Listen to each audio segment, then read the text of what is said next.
পাছে ছয় পুত্ৰ যেবে ক্ৰুৰে কংসে মাৰিলে দুনাই দৈব কিৰ গৰ্ভ ভৈল পৰম বৈষ্ণৱ তেজ যাহাৰ অনন্ত নাম অংশে উদৰত বাস লৈ লওঁ হেন দেখি নাৰায়ণে আদেশ কৰিলা পাছে মহামায়া গোকুল যাহা দৈব কিৰ গৰ্ভ হৰি ৰোহিণী থৈও নিয়া যশোদাত তুমি উপজা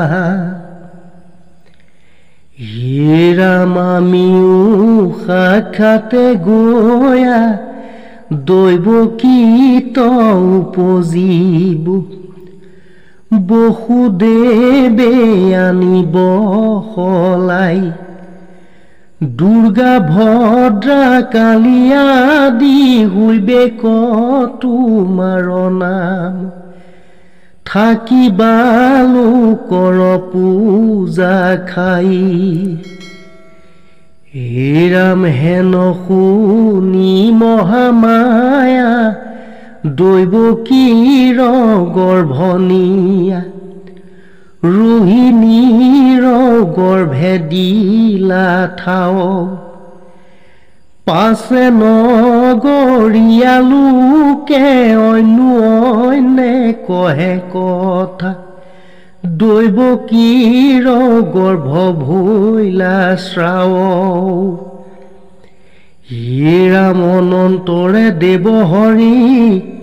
ভকতৰ ভয় হাৰি বসুদেৱ মনে লৈলা বাস পৰম বৈষ্ণৱ তেজ মনে লৈয়া বসুদেৱ সূৰ্য যেন কৰন্ত প্ৰকাশ দৈব কিৰ গৰ্ভে পাছে অৰ্পিলন্ত বসুদেৱে লৈলা বাস বিষ্ণু উদৰতে যেন মতে পূৰ্বা দিশে আনন্দ চন্দ্ৰক ধৰৈ দৈবীও ধৰিলা সেই মতে ৰাম হৰিক গৰ্ভত ধৰি প্ৰকাশন কৰা সুতি বন্দী কৰি আছৈ কংস নৃপে যেন আনথানে আৰু প্ৰকাশিবে নপাৰয় কুম্ভৰ ভিতৰ হুয়া দীপে দিনে দেখিলে কংসে দৈব কিৰ দিব্য ৰূপ কৰৈ বন্দী গৃহক প্ৰকাশ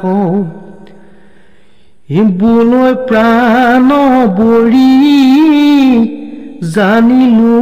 নিশ্চয় কৰি এইৰ উদৰত লৈলা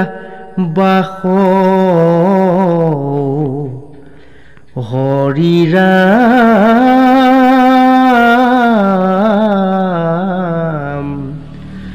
হৰি ৰাম